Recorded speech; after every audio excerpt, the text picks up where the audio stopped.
The moment I sent her those login credentials, I already knew exactly how this was going to end. I'd spent 3 evenings making sure of it. My name is Scott Merritt. I'm 54, divorced, 2 sons, one just wrapped up his degree, the other still a year out. I've been at Apex Federal Consulting in Dallas for 14 years. Before that, 8 years as a systems engineer at Boeing Defense. I know federal compliance the way a mechanic knows an engine. FISMA, CMMC 2.0, FedRAMP High, ITAR, not buzzwords. The difference between a contract surviving an audit and a client losing their clearance status. My annual reviews always said the same thing. Scott delivers exceptional technical results, but needs to develop executive presence. Translation: he does everything, but he doesn't look like the guy who does everything. I've been passed over for director 4 times. Same feedback every single time. After the 3rd, I stopped being surprised. After the 4th, I stopped expecting anything different. That's not bitterness. That's just how you learn to work inside a system that rewards polish over substance. The work itself never bothered me. I'm good at it. I know I'm good at it. And the clients who actually understood what I built, the procurement officers, the compliance leads, the people who had to defend the strategy in front of federal auditors, those people knew it too. They'd ask for me by name on follow-up calls that counted for something, even when the company acted like it didn't. What wore me down over 14 years was watching my framework show up in other people's presentations. Watching my analysis get credited to whoever happened to be in the room when it was delivered. Watching the people who understood optics but not operations get the titles, the offices, the handshakes at the end of the contract signing. I stayed because the work was real. Federal compliance isn't glamorous, but it matters. When you get it wrong, clients don't just lose money. They lose contracts, clearances, sometimes the whole business. I cared about getting it right. That kept me at my desk long after most people had gone home. When Apex landed the ironclad government solutions engagement, $28 million to rebuild their entire federal contracting division, I let myself think this one might be different. Diane Ellsworth, our managing partner, said my name directly in the kickoff meeting, said my compliance background was exactly what Ironclad needed. I started building the strategy that night. Same week, HR sent an announcement. They'd pulled someone from McKinsey, a rising star who would transform our federal client relationships and bring fresh thinking to government contracting. The email included a photo. Paige Donovan, 30 years old, Wharton MBA. The kind of confident smile you develop when you've never had a strategy questioned by a federal procurement officer. Diane introduced her at the all hands the following Monday. Paige will be spearheading the Ironclad engagement. Then, almost like it was an afterthought, Scott will be handling all strategic development, research, and technical execution. Handling. I've heard that word so many times it doesn't even register as an insult anymore. It just means he does the work. Someone else takes the meeting. He builds it. Someone else presents it. He gets the footnote. Someone else gets the handshake. I'd seen this before. I knew exactly what was coming. Paige found my office that afternoon. She didn't knock. I've noticed that people who don't knock usually don't ask permission for other things either. She leaned in the doorway, scanned my Boeing commendations and the stack of federal compliance manuals I keep on the credenza, and delivered the line she'd clearly rehearsed. I've heard you're the expert around here. I'm really excited to collaborate. I said I was looking forward to it. She was already gone before I finished the sentence. By week 2, the pattern was clear. Client emails forwarded with just handle this at the top. No context, no please, no thank you. When I suggested she join a call with Ironclad's compliance team so she could understand their specific requirements, she told me her time was better spent on strategic visioning. I'd handle the technical side. She'd handle the client relationships. Miles Kearney, 27 years old, junior account manager. The kind of guy who actually pays attention in meetings, caught me in the hallway one afternoon. He looked like he wasn't sure whether to say it. Scott, Paige told Diane the Northrop compliance framework came from her previous experience at McKinsey. She presented it like it was hers. I'd built that framework over 3 weeks. Every assumption documented. Every regulation cited. I told Miles I appreciated him saying something, told him to keep his head down and keep watching. That was the most useful advice I could give him at that point. The breaking point came on a Tuesday, 6:15 in the evening. I was deep into the real Ironclad strategy when Paige walked in. No knock. She had the energy of someone who'd already decided the answer to whatever she was about to ask. I need your login credentials for the Ironclad project folders, she said. Statement, not question. I'm assembling the preliminary deck for Friday's checkpoint, and I need access to all the working documents. I told her the folders had ITAR-restricted materials, that the documents were working drafts, not client-ready, that they were handling protocols for this kind of content. She waved her hand like I'd said something tedious. Those are legacy restrictions. I understand what I'm doing. Just email me the credentials. I could have pushed back. I could have walked down to Diane's office and made it her problem. I could have escalated, documented, requested a formal authorization chain. All of that would have been the correct corporate response. Instead, I thought about something a senior engineer told me back at Boeing years ago. Sometimes the best way to teach someone about consequences is to let them experience them directly. I'll send you the credentials, I said. Everything you need should be in the Ironclad final deliverables folder. She left without saying thank you. I sat there for a moment looking at the screen, and then I opened a blank folder on my desktop and started working. Here's what most people don't understand about federal compliance work. The violations aren't always obvious. That's the whole point. The rules exist because the consequences, lost clearances, terminated contracts, federal investigations are serious enough that you can't afford to find out the hard way. A document can look completely professional, charts, formatting, strategic frameworks, all of it polished, and still be built on a foundation that would collapse the moment a procurement officer looked at it sideways. I knew exactly which foundations to use. I spent 3 evenings after Paige left for the day. She always cleared out by 6:30, building what I came to think of as my insurance policy. File 1, Brand Positioning Strategy. I put real work into the visual presentation, positioning maps, competitive landscape analysis, color-coded strategic quadrants. It looked like something you'd see in a McKinsey deck. The core recommendation positioned Ironclad for commercial market expansion. Clean, logical, well-argued. Also a direct OPSEC violation. Ironclad's contracts covered classified defense capabilities. You cannot market classified capabilities to commercial entities. Any defense contractor executive with 6 months of experience would know this instantly. Someone with a Wharton MBA and a McKinsey background who'd never actually worked inside federal compliance would not. File 2, Campaign Creative Brief. 3 hours on the visual elements alone. Mood boards, tone guidelines, messaging pillars.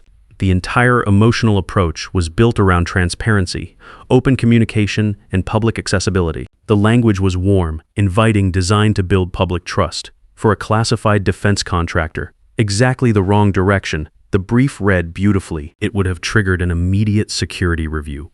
File 3, Media Allocation Plan. This one was my personal favorite. The spreadsheets were genuinely impressive, color-coded, quarterly breakdowns, ROI projections with real numbers. 60% of the digital budget allocated to social media platforms that federal employees are prohibited from accessing during work hours. I used actual platform rate cards. The math was perfect. The strategy was completely unusable. It was like designing a recruitment campaign targeting an audience that was legally prohibited from responding. File 4. A social media content strategy built around real-time engagement and transparency. Every element would have triggered OPSEC violations within the first month of execution. File 5, a partnership and vendor recommendation list. Solid companies, real names, logical rationale. Not one of them had achieved CMMC Level 2 certification. For a contract at Ironclad's security tier, that disqualifies every single vendor on the list before the conversation even starts. File 6, a pricing model. Detailed, formatted correctly, referenced actual market rates. The GSA schedule calculations were wrong in a specific way, using commercial rate structures where federal acquisition rates applied. Any contracting officer would catch it in under a minute. File 7, a compliance framework. This was the most precise piece of work in the whole set. It looked thorough. Cited real regulations, used correct terminology throughout, and it applied FedRAMP moderate authorization standards to a contract that required FedRAMP high. The difference matters enormously in practice. Using moderate standards on a high-tier contract doesn't just create compliance risk, it invalidates the entire security authorization. Each file had my initials, SM, embedded in the document metadata. Each had a creation timestamp from weeks before Paige's first day at Apex. The naming conventions matched my standard system. Anyone doing a proper review would find my fingerprints everywhere, clearly predating her arrival.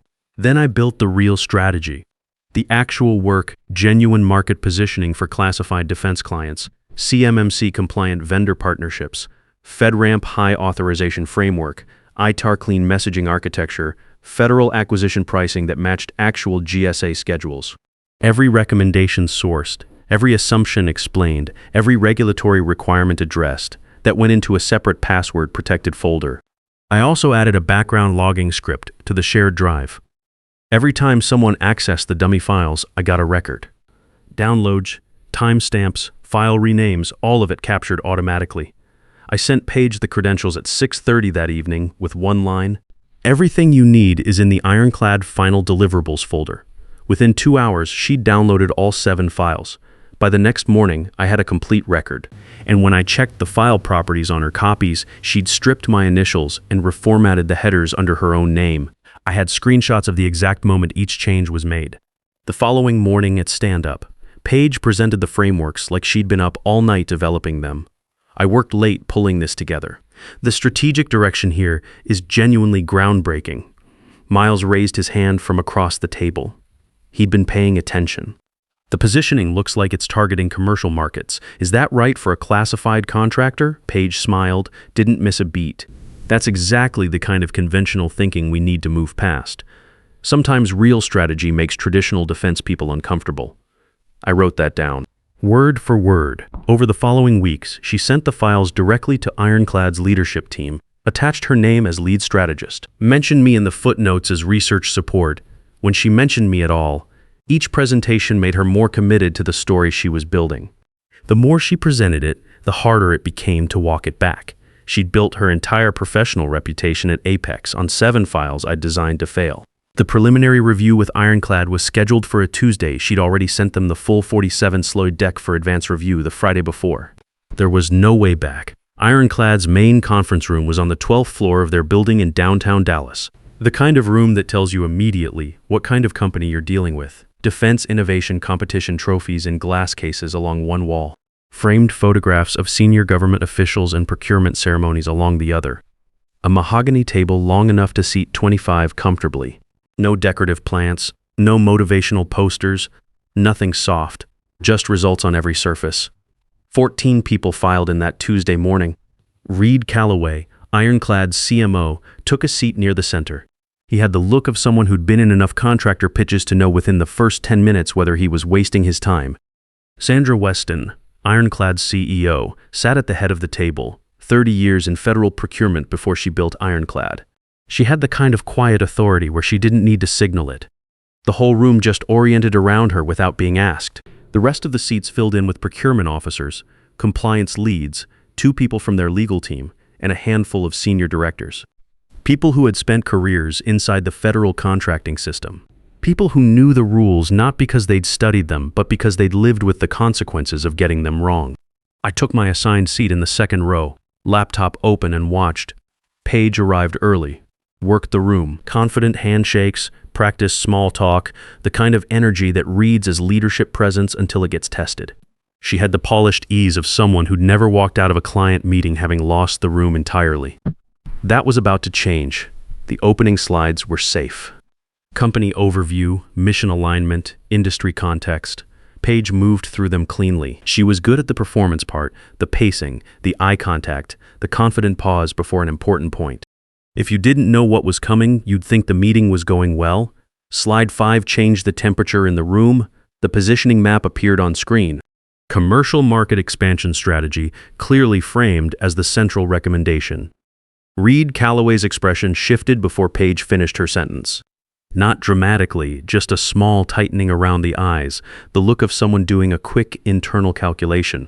"Can you walk me through this market focus?" he said. His tone was still neutral, professional courtesy. "You're recommending commercial targeting for classified defense capabilities. Our research shows significant untapped potential in the commercial sector," Paige said. Her smile didn't waver. "This represents a paradigm shift in how defense contractors approach market positioning. This contract involves classified defense capabilities." Sandra Weston's voice was even measured, but it cut straight through. "Marketing those capabilities to commercial entities would put our clearance status at immediate risk. That's not a paradigm shift. That's a compliance violation. Slide 6. Reed had his tablet out now, cross-referencing. You're citing FedRAMP moderate authorization exemptions here. He looked up. This contract operates at FedRAMP high. These exemptions don't apply. They're not even in the same authorization tier. The approach we're proposing challenges the traditional framing of those. Miss Donovan Reed's voice went flat. Not angry. Just done with the diplomatic framing. Are you seriously recommending that we allocate 60% of our digital budget to social media platforms that federal employees are prohibited from accessing during work hours? Because that's what Slide 7 says. The room fractured. It didn't happen loudly. It was more like a controlled release, the moment when everyone who had been politely reserving judgment decided there was nothing left to reserve. Conversations broke out at the far end of the table. One of the procurement officers leaned over to the compliance lead next to him and said something I couldn't hear, but I could read it from his expression. Why are you recommending partnerships with vendors that haven't achieved CMMC Level 2 certification? Someone called from the far end. The pricing model here uses commercial GSA rates for a federal acquisition contract. One of the legal team said, not as a question. This social media strategy would trigger OPSEC violations in the first 30 days of execution. Another voice, same flat tone. Paige tried to answer each one. She leaned on the language she knew: disruption, innovation, challenging conventional frameworks, fresh thinking. Every answer used words that might have worked in a business school case study. None of them worked in this room, with these people, on these specific regulatory questions. Each answer dug the hole a little deeper. Sandra Weston waited. She let it play out. Then she asked the question that ended it. Miss Donovan, what is the current CMMC 2.0 certification level required for the scope of this contract? The room went quiet. It was the simplest possible question. Entry-level federal contracting knowledge, the kind of thing you'd cover in the first week of onboarding at any defense-adjacent firm. Paige opened her mouth.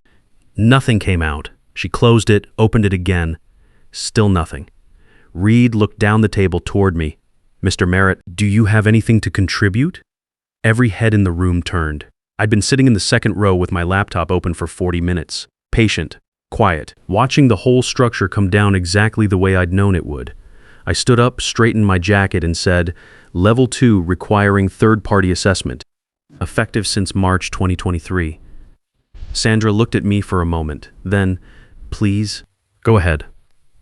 I walked to the front of the room, connected my laptop, and pulled up the real strategy. The first slide was titled, Federal Contracting Division Strategic Repositioning Framework, Ironclad Government Solutions. Reed leaned forward slightly in his chair. Sandra folded her hands on the table and gave me her full attention. The procurement officers who had been exchanging looks 3 minutes ago went quiet. I started talking. Sandra called a recess and asked everyone to wait outside. Just her, Reed, and me left in the room. She looked at me for a moment before she said anything. The kind of look that's sizing you up, not in a hostile way, just in the way someone does when they're deciding how much to trust what they're seeing. That was a significant professional risk, she said. My responsibility is accurate strategy. I said, I couldn't let you make $28 million decisions based on fabricated intelligence. Reed was still going through the evidence folder on his tablet. Access logs, metadata, email trail, screenshots of every file rename, every timestamp, every modification Paige had made after downloading the documents. The creation dates on these files predate her start date at Apex by several weeks, he said. He wasn't asking, he was confirming what he already understood. Correct. He looked up. 15 years in federal procurement, I've seen contractors cut corners, misrepresent capabilities, oversell experience. I don't think I've ever seen someone do what you just did. He set the tablet down. I want him leading this engagement. Sandra nodded once. Can you deliver everything you just presented? The full strategy, the vendor framework, the compliance architecture? Yes, with a dedicated team and direct access to our security officers and procurement leads, that's what I'd need. Yes. She extended her hand. Then let's bring everyone back in. When the Apex team filed back into the room, Sandra didn't build up to it. We're moving forward with one condition. Scott Merritt leads this engagement. That's not a negotiating point. I watched Paige's face from across the table. The color left it in about 2 seconds. She'd walked into that room as the lead strategist on a $28 million federal contract. She was leaving it as someone HR was about to have a very specific conversation with. Diane Ellsworth sat very still along the sidewall. She'd come into that meeting expecting to watch Paige close the deal. Instead, she'd watched 14 years of overlooked work show up on a conference room screen in downtown Dallas and do exactly what it was always capable of doing. She didn't say anything in the room. She didn't have to. Paige was gone from the building by 3 that afternoon. Building security walked her out. HR handled the documentation around the unauthorized access. That part moved faster than most things at Apex ever did. At 3:30, Diane sent a company-wide email. The subject line was direct. Organizational update, Federal Strategy Division. 2 sentences that mattered. Scott Merritt has been appointed Director of Federal Strategy, effective immediately. Paige Donovan is no longer with the organization. 14 years. 4 passed over promotions. 1 very deliberate Tuesday evening with a blank folder and 22 years of knowing exactly what federal compliance looks like when someone gets it wrong. I read the email twice, closed my laptop, and went to get coffee. The weeks after were different in ways I hadn't fully anticipated. Colleagues I'd worked alongside for years started stopping by my office. Not to drop off work or forward requests. Just to talk. A few of them told me their own versions of the same story. Work that disappeared into someone else's presentation. Strategies credited to people who couldn't defend a single assumption behind them. I wasn't alone in it. I was just the first one who documented everything carefully enough to do something about it. Diane came to my office 2 days after the Ironclad meeting. She sat down across from me and didn't try to frame it as anything other than what it was. I made assumptions I shouldn't have made, she said, about who was driving results on this team. She paused. That's on me. I told her I appreciated her saying it. I meant it. She could have said nothing. A lot of people in her position would have. Miles knocked on my door, actually knocked the following week. He asked if I'd be willing to mentor him properly. Not hallway conversations, not quick answers to quick questions. Real mentoring, structured, regular. I said yes without hesitating. That was the moment that felt most like something had actually changed. Not the title. Not the email announcement. Not even the look on Reed Calloway's face when he said he wanted me leading the engagement. It was a 27-year-old account manager standing in my doorway, asking to learn the work the right way from someone who'd spent 22 years learning it the hard way. The Ironclad campaign launched 6 months later on schedule, under budget. 0 compliance flags at any stage of delivery. Every vendor cleared CMMC Level 2 before contract execution. Every piece of messaging cleared ITIR review. The FedRAMP High authorization went through without a revision request, which almost never happens on the first submission. 12% increase in federal contract renewals for Ironclad in the first year. $1.8 million in compliance costs avoided. My name was on the final report, not in a footnote. At the top, Sandra Weston sent a handwritten note after the launch. Short, direct, the way people who've spent decades in federal procurement tend to communicate. It said, "Integrity under pressure is rare. Thank you for it." That note sits framed on my desk. It'll stay there. I'm not invisible anymore. But I want to be honest about something. That was never really the goal.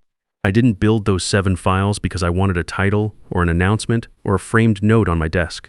I built them because I'd watched fabricated work move toward a client who deserved the real thing, and I wasn't willing to let that happen.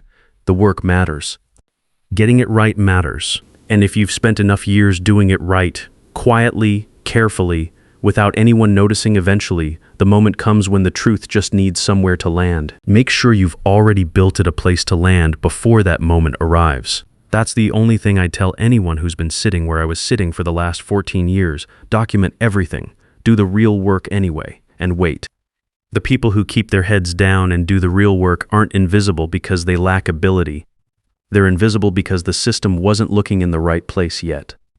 When the moment of truth finally arrives, it doesn't matter how loud someone talked or how confident they looked walking into the room. What matters is whether the work was actually there, documented, accurate, and ready to speak for itself.